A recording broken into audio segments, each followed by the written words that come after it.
Um, Dear Earthmates, in this episode of the Earth Civilization Dialogues, we are hosted by Hanan Awwad, the president of PEN Palestine, and she works in Kudus, Jerusalem.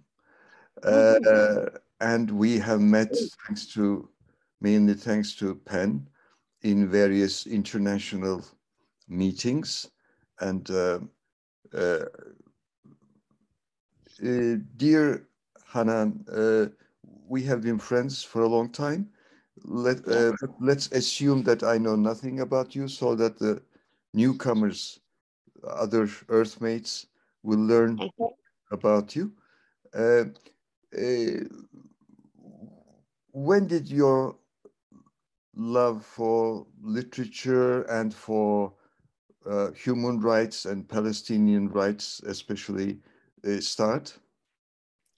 Well, I was born in, I was born in Jerusalem, and I was very lucky to have my parents are very high standard of knowledge and education, and they encouraged me very much. I started while I was a child, I used to memorize all the songs, the literal songs that speaks about Palestine, Arab world, revolution, dignity, peace, and all these things, it comes to my heart. And, I started writing small poems when I was in the school, and I was very much encouraged by the teachers in any meeting, in any party. I used to read it. Of course, in order to be developed, to develop your skill and go ahead with it, and so I was always sitting with my dad, with all his friends, the politicians and the writers, and listen to them, and try to take some information. Then I start my studying. I was very ambitious, to study as much as I can. Then when I finished the high school, I wrote the first article in the newspaper called Al Quds, and it was an article was received very well by the people. And when I graduated, my father asked me, "What do you want, Hanan?" I said, "Dad, look, I don't want to be like any other woman. I want to be educated as much as I can, and I want to struggle for my country, and I want to write." Then he said, "Okay, you will take whatever you want." Then I started my writings. There was another newspaper called a Shab newspaper. They called me. They read the article I wrote in the quotes. They said, "Why don't you write in our newspaper?" Then I started a column called "I Write with My Blood." This is daily column. And every day I write, it's a literally political writings, very symbolic, very metaphoric. And then, the censorship of the occupation, they started.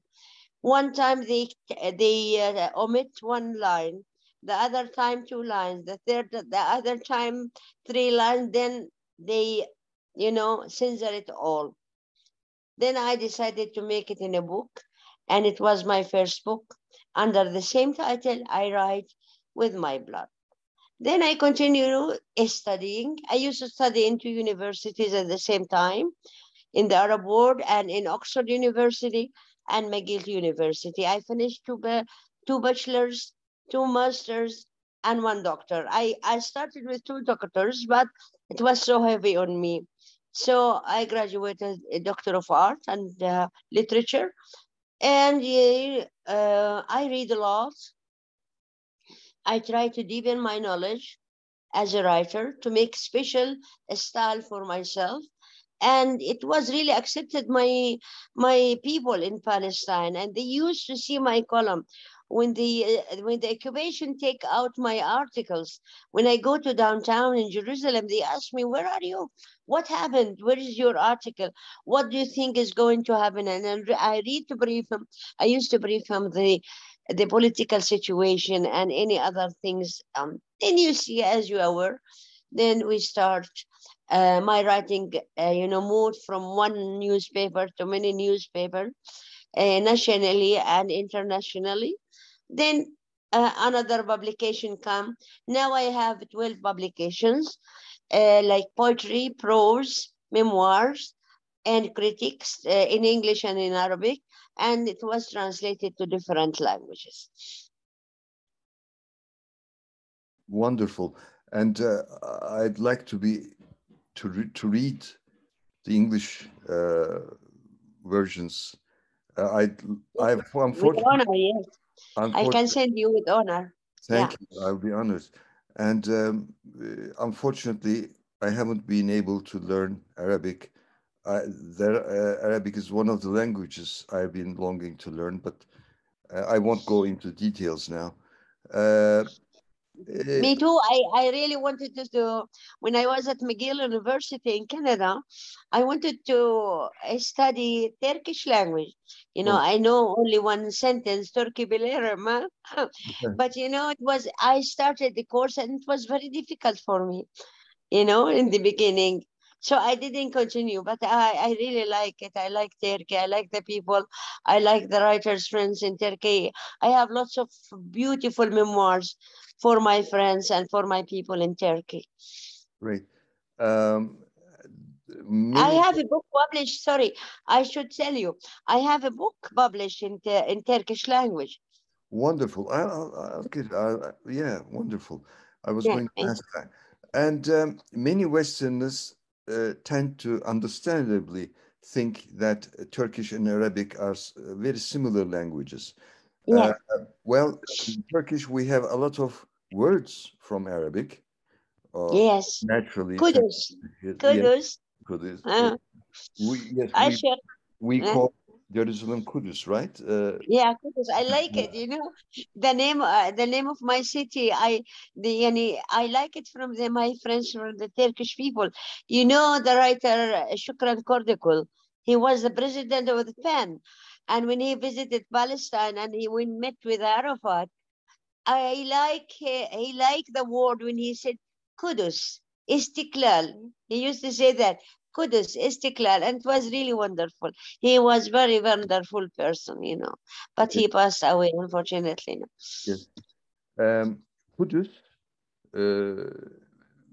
for other language-speaking Earthmates, Kudus is related to the word Kutsi, isn't it? Which means sacred. Oh, yes, sacred. Yes. Yes. And Arabic is close to English in sentence structure. Mm-hmm. In Turkish is reverse in sentence structure. So it's something. You pronounce it. The Turkish people pronounce it very beautiful. Oh. How about PEN? PEN, as many listeners know, is the World Association of Writers, and it's a federation of pen clubs, around 150 in lots of countries. When did your relationship with PEN start? Well, we started, that was in the 90s. In the beginning of the 90s, I read myself about it, and I was really feel encouraged to think about this organization. And, I gather some of our famous writers, including Edward Said and Mahmoud Darwish, and we thought how to apply to be a member. At that time, PEN was not having any center, only the Egyptian center, and they don't have any stance towards Palestine. And the organization, the Arab Writers Union and other organizations do not have any relation with PEN, considering that PEN has a side with the occupation in one way or another. Okay, so this was the stance. Then I met with Mahmoud Darwish and all these writers and said, let's try, even if they don't agree. Well, with the course of time, when we discuss and talk, and then they said, okay, Hanan, go ahead with it. Then I apply. It was Alexander Bloch at that time, you know.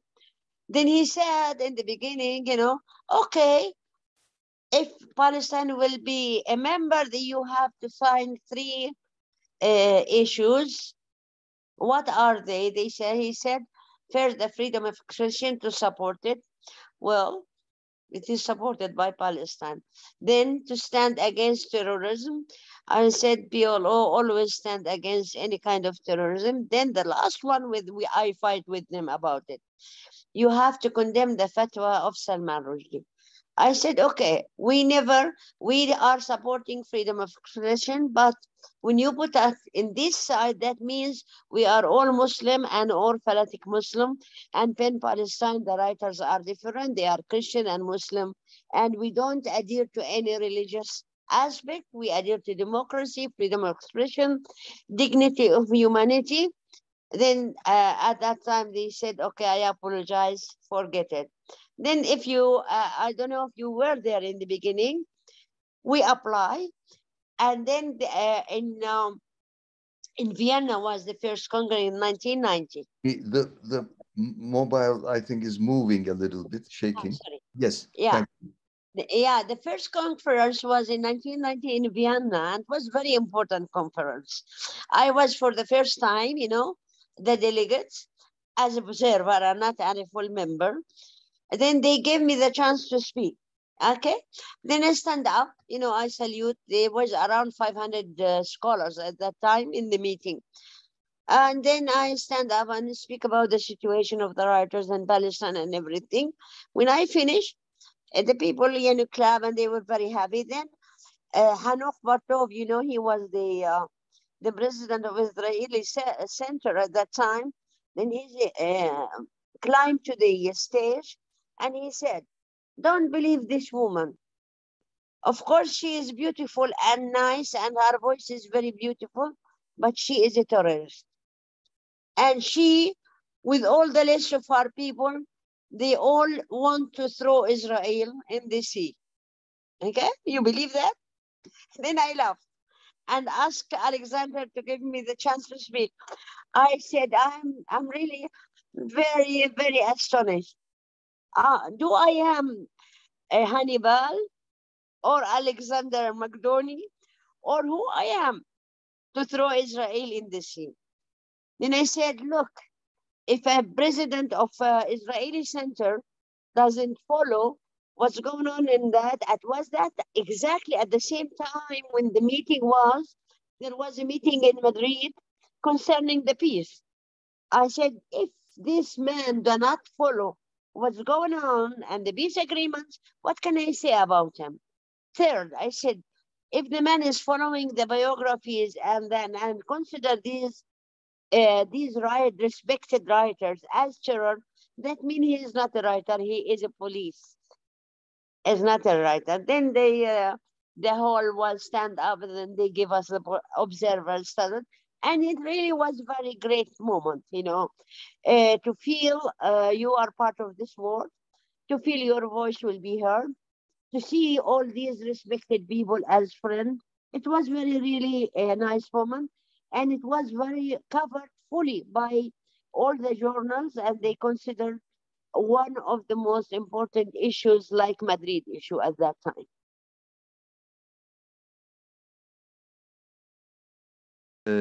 The Israeli PEN Center ceased to exist. It was not functioning well, and then maybe a democratic one can be established. I don't know what is going on there. Well, how about the literature, the Palestinian literature today? Well, you know, as you are aware, the Palestinian literature is resistance literature. You know, since the loss of Palestine, the paradise of Palestine, you know, inside in Palestine, which is called Israel, inside Israel, they, you know, grow up many important poets and writers they start to write against the occupation, writing for freedom and dignity and peace and all these things. This is school of thought called resistant literature. That means to resist all form of oppression and suppression, to call for a future, for blessings, for a good future for the people, to discuss the issues of the people, what they worry, what they face. As you see, Nadim Hikmat, when he wrote about Turkey, as Mahmoud Darwish, when he wrote about Palestine, they are the conscious of their people. And this literature was become a school of thought and followed by many other writers and unions in the world.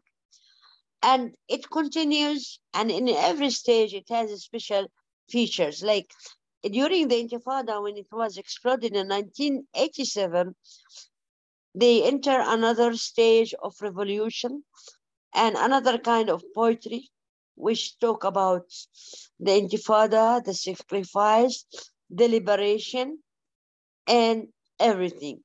You find, if you read the whole literature, whether it is novels, poetry, the main issue is Palestine and the human sense. Now, when we speak about Palestine, sorry, we feel we are speaking about all the oppressed people of the world.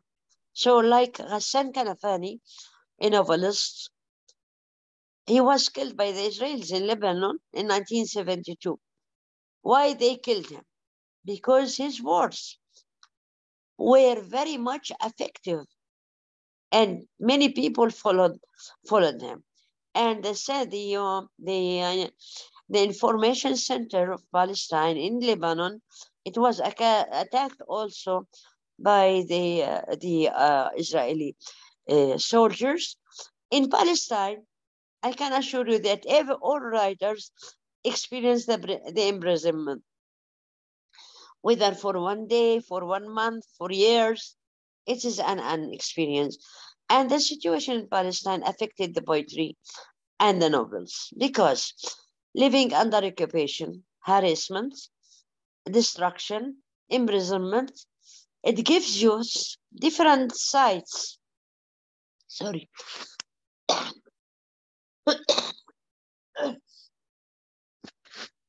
Most of the Yes. Yeah, it mostly resistant literature on this moment because we are still in the situation. There is no hope yet, and the people are struggling and facing all the difficulties on daily basis.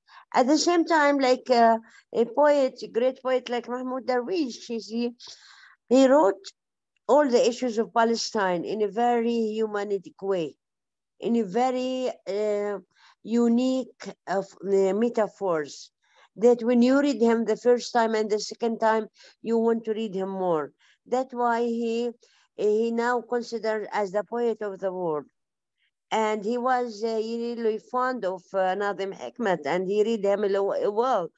And me and him was invited in a meeting by the institution of Nazim Hikmat in Turkey, and his work were translated to Turkish language. Why Mahmoud Darwish and other writers, their words was very spread? Because it touched the heart, and it touched the mind, and it touched the future of the Palestinian people, and it touched any human in the world, like in South Africa and any other areas that face occupation tyranny, will feel what each word can express and what it can be said. But that doesn't mean that we didn't write about human thing, about love, about any other things. In one of the meeting of the journalists in Dubai, they asked me, do the Palestinian writer and the Palestinian people can love? And how can they love while they are under such a situation and detailed difficulties every day? I said, as Mahmoud Darwish at the same time said, who never loved, he will not be able to fight, because your feeling towards any issue gives you this power. and this devotion to any issue in the world. So love and feelings of humanity, feelings of justice, feeling of dignity is very important, no absolute norms and values for the writer. One of my projects, let's say, or wishes is this. I have written a play based on Anna Frank's diary, and I acted as her father. It's a play for two people. It can also be performed as one, a young girl. And I would love to have it performed in Gaza by a Palestinian girl. And because at the end, the actress will say, why suffer? Still, children are suffering. And when Gaza was bombed, I wrote, Anna Franks in Gaza are being bombed. And to my Jewish friends, I have expressed that to some authorities as well, and to various artists when I've Please send it to me. Yeah. Is it in English? Yes. Please send it to me. I can translate it to Arabic and publish. Okay. At least in journals and newspapers and in a book in the future. Okay, thank you. Now, you know, we were born within certain historical context, within certain cultures, and we are people who want to contribute to humanity, pointing out the unfair situations. What would you like to recommend to young Earthmates? I enjoy saying Earthmates. Okay, so, well, I today really, in fact, I read what you sent to me, the material about your initiative, and you know, okay, it's very beautiful, and but at the same time, we are not in a realistic situation. If you go to any part of the world like Palestine and the suffering of Palestine, what we talk about is very ideal and it's beautiful, and it's a dream for everybody of us to see this world with love and peace and justice. But if you view what's going on, you know, the power, the state of power, what are they destructing the countries like what the US did, they destruct Iraq, Syria, and other Arab countries and adhere to the occupation, and they never do anything to the resolutions of Palestine to be implemented. And the same in other areas of conflict. So what we are talking about is norms and values that the writers always defend and struggle for it. But in reality, I think it's very, very difficult, because if you take any circle of any state, they have their norms and values and issues and the friendship and enmity with other countries. How, in your initiative, how we can lift up this situation and these norms and values to be accepted by the people, while at the same time you see the United Nations do nothing for justice, the big power do nothing for justice. Where can we stand in this principles of the initiative? I think it's a big question, and lots of things of the main points that you mentioned and the articles need to put at least a program possible to be implemented, possible that we can do. It's very beautiful what you put, and it's very, and it express your feeling towards justice and towards humanity, but at the same time, where and how, what we do.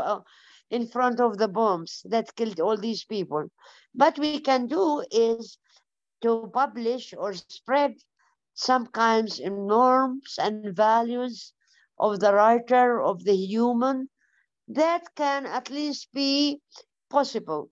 We are asking for possible justice and not absolute, because absolute cannot, we cannot achieve it because of all these powers that That are controlling the world. I agree with you, dear Hannah. The thing is, if as humans who are not heads of states or uh, whatever, um, uh, if we get together, the United Nations is not United Nations, it's a Yeah. platform of governments, and Yes, most of them are despotic. And that's I think there is no really democratic country in the world. I no. consider even the most democratic one, I give 6 out of 10. We need, Yes, we need democratization worldwide, and it's a long marathon. But yes, there have been good people before us, and there are today, and there will be tomorrow, trying to form flexible, simple, but flexible platforms. There are many good yes, platforms. So yes. this one, Good this people Earth, always exist. Yeah, yes, this Earth Civilization Network uh, is simple and consists of people who are very busy. And it is not an alternative to any existing solidarity group, or it's not an alternative. yes, It's like air, as I mentioned, uh, bringing people together.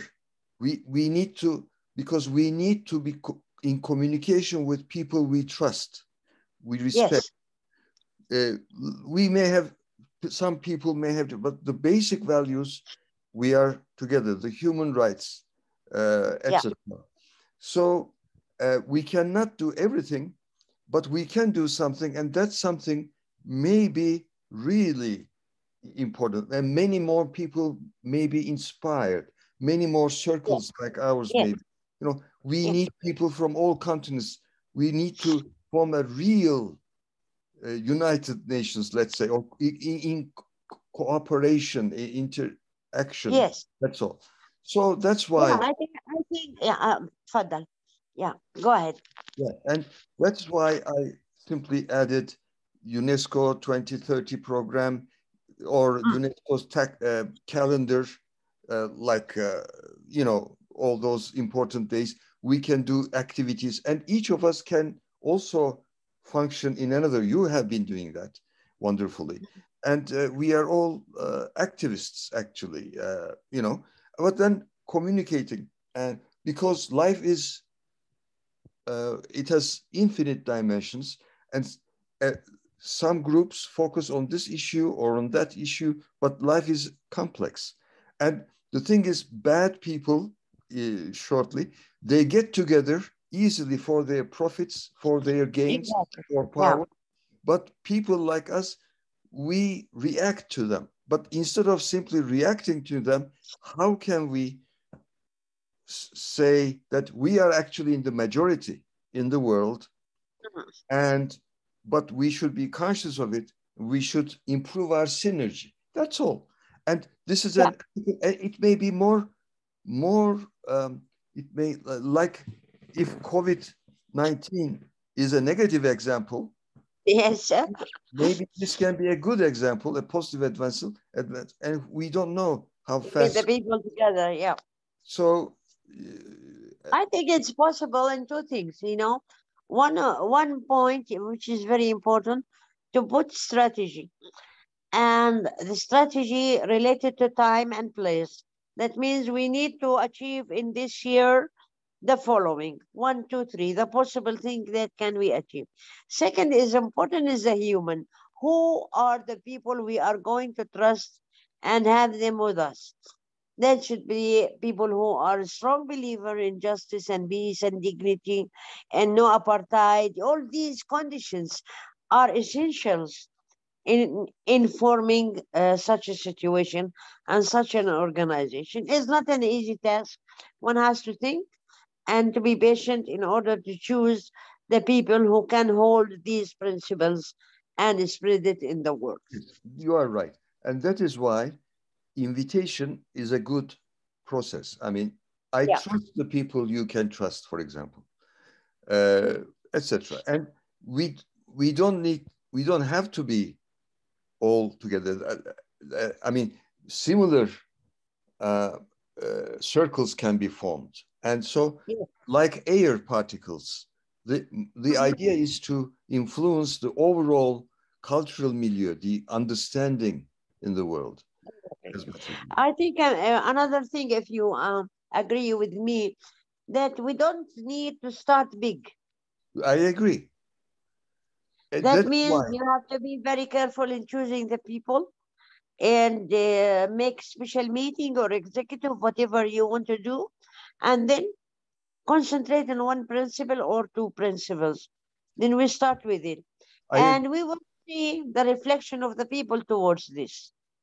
And then after that, we continue, and through the media, all these things, the people will know such principles, and it will be attract many people to come and to be part of it. Yes. It's a group of volunteers, a group of course, individuals. Wonderful. Thank you so much, dear Hanan Awwad. Habibi, thank you so much too. Talk to you. I'm privileged to have a friend such as yourself. And me too, my dear friend, yes. We are together, and we will keep our synergy together. Okay, of course, yeah. And when you're coming back to Turkey, are you staying for a long time? September, yeah. Oh, you will be there. I will try to be, as I told you, in April there. When I decide the time, I will contact Zainab and all these people, and you tell them about me. Yes, they are expecting. Maybe I send you what I can do. I send you my biography. You Please. can send it. Wonderful. You can send it. Yeah, I can send it to them to know me before we meet. So, shall I send them all the same letter, or each one? Yeah. The same letter. Yeah. Okay. Okay. I hope that you were there so we could meet again. But we will keep on the hope to meet, my dear friend. Thank you so much. Thank you. It was really wonderful. And I will let you know when I meet with our friend. I will tell you how it goes, inshallah. When you are coming to visit me in Palestine? In a few years, I hope. I want. Hello, Sahla. Welcome. Yes. Welcome, Habibi. Thank you so much. Thank you so much, Hanan Awwad. Okay, Habibi. إلى اللقاء. Bye bye. Bye bye. Thank you.